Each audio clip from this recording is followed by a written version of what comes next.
नमस्ते छात्र मित्रों। कक्षा 10वीं विषय हिंदी पहले इकाई का 10वां पाठ ठेस। इसके पहले 2 भागों में हमने आधी जानकारी हासिल की है। आगे देखिए। अब तक हमने देखा था कि सिरचन लेखक के घर, जो लेखक की छोटी बहन होती है, उसके घर जो शीतल पाटी और चिक बनाकर भेजने थे, उस काम के लिए जाता है। लेखक की माँ के साथ सिरचन की अच्छी जमती है, परंतु लेखक के घर के अन्य सदस्य जैसे मंजली भाभी, चाची, इनके साथ कहीं ना कहीं उसकी अनबन होती है। तो आगे देखिए। दूसरे दिन चीक की पहली पाती में 7 तारे जगमगा उठे। 7 रंग के। पहली पाती में, पंक्ति में 7 तारे जगमगा उठे, मतलब इतना खूबसूरत काम वह कर रहा था कि 7 रंगों का वहां पर अच्छा मिलाप, खूबसूरत डिजाइन दिख रहा था। सत भैया तारा। अपने काम में मगन सिरचन को खाने पीने की सुध नहीं रहती, यानी कि उसे कोई ध्यान नहीं रहता था जब वह लगन से अपना काम करता। चिक में सुतली के फंदे डालकर उसने पास पड़े सूप पर निगाह डाली। चिउरा और गुड़ का एक सूखा ढेला। वह इतनी लगन से काम कर रहा था, और जब उसे बाजू में ही सूप में जो उसे दिया गया था खाने के लिए, चिउरा और गुड़ पर नजर पड़ी। मैंने लक्ष्य किया। सिरचन की नाक के पास 2 रेखाएं उभर आई। मैं दौड़कर माँ के पास गया। माँ, आज सिरचन को कलेवा किसने दिया है? सिर्फ चिउरा और गुड़। कलेवा यानी कि सुबह का जलपान। लेखक भाप गए थे कि सिरचन को वह कलेवा अच्छा नहीं लगा है, इसलिए वह अपने माँ के पास जाकर पूछते हैं कि सिर्फ चिउरा और गुड़ ही उसे क्यों दिया है। माँ रसोई घर के अंदर पकवान आदि बनाने में व्यस्त थी। बोली, अरे मंजली, सिरचन को बूंदिया क्यों नहीं देती? तो वह मंजली भाभी से कहती है कि सिरचन को बूंदिया दे। बूंदिया में नहीं खाता काकी। सिरचन के मुंह में चिउरा भरा हुआ था।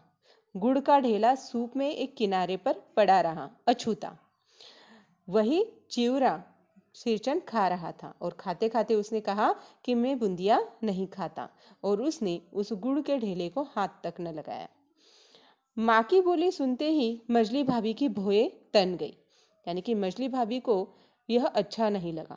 मुट्ठी भर बूंदिया सूप में फेंक कर चली गई, और चिउरा जिस सूप में दिया था सिरचन को, उस सूप में वह मुट्ठी भर बूंदिया डालकर चली गई।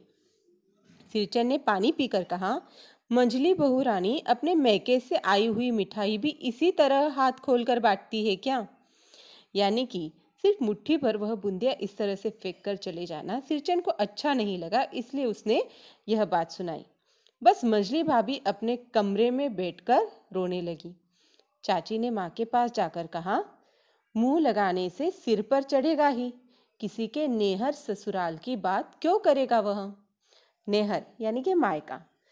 मंजली भाभी को अपने मायके का नाम लेकर बोलने पर वह जरा सी नाराज हो गई थी, और चाची ने देखा तो वह लेखक की माँ को जाकर बोली कि वह काम को आया हुआ व्यक्ति है, तो उसे सिर पर चढ़ाने की जरूरत नहीं है।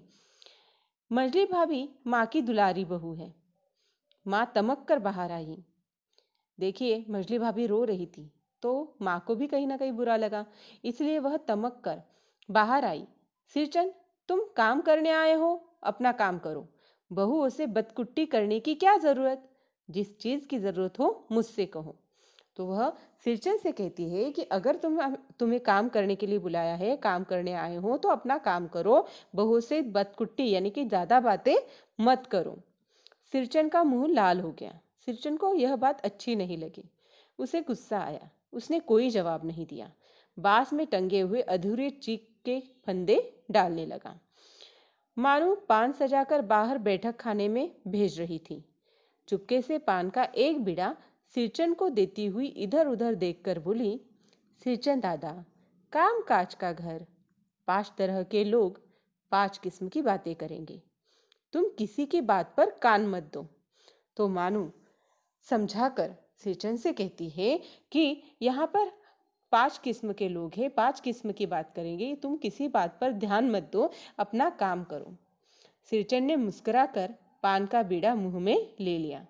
सिरचन ने अपना गुस्सा निकाल दिया और मानू से वह पान ले लिया। चाची अपने कमरे से निकल रही थी। सिरचन को पान खाते देखकर अवाक हो गई। चाची को लगा सिरचन गुस्सा है, वह नहीं खाएगा, लेकिन जब उसने सिरचन को पान खाते देखा तो वह अवाक हो गई, चौंक गई।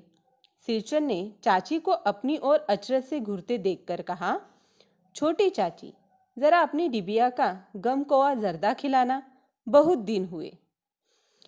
सिरचन चाची को देखता है कि चाची उसकी तरफ देख रही है, तो सिरचन कहता है कि अपनी डिबिया का गम कोआ जर्दा, गम कोआ का मतलब है सुगंधित, और जर्दा एक खाने का पदार्थ, तो गम कोआ जर्दा खिलाने की वह बात करता है। चाची कई कारणों से जली भुनी रहती थी सिरचन से। चाची को कहीं ना कहीं सिरचन का स्वभाव अच्छा नहीं लगता था। गुस्सा उतारने का ऐसा मौका फिर नहीं मिल सकता।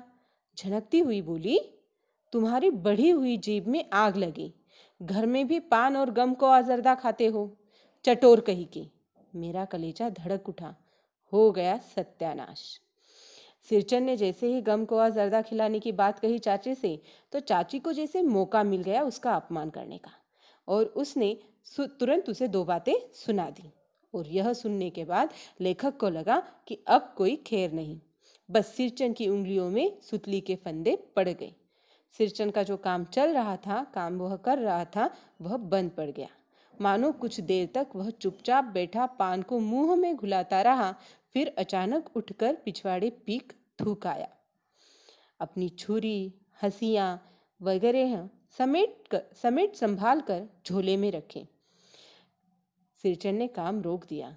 जो पान वह खा रहा था उसकी पीक वह थूक आया, और सब जो सामान उसका काम का वहां पर पड़ा हुआ था अपने झोले में उसने रख लिया। टंगी हुई अधूरी चीख पर एक निगाह डाली और हनहनाता हुआ आंगन से बाहर निकल गया। उसने जो चीख बना रहा था, पर्दा बना रहा था, वह टंगा हुआ आधा पर्दा वह अधूरी चीख पर एक नजर डाली और वह वैसे ही हनहनाता हुआ गुस्से में बाहर चला गया। देखिए छात्र मित्रों, सिरचन एक स्वाभिमानी ऐसा कारीगर, वह भले ही काम करने जाता हो, वहां लोगों को उसे खाना देना पड़ा हो, तो वह काम करता है इसलिए वहां से खाना खाता है। इसका अर्थ ये नहीं था कि वह भिखारी है। यहाँ पर जिस तरह से उसके साथ बर्ताव हुआ वह भी उसने सहन कर लिया था, लेकिन इतनी बातें सुनाने के बाद वह सहन नहीं कर पाया, उसके स्वाभिमान को ठेस लगी। ठेस का अर्थ होता है ठोकर लगना, पर यह ठोकर उसके स्वाभिमान को लगी थी, उसके दिल को लगी थी। इस वजह से वह गुस्से में वहां से बाहर चला गया। छात्र मित्रों, आज इस भाग में हम इतनी ही जानकारी लेंगे, आगे की जानकारी हम आगे के भाग में लेंगे।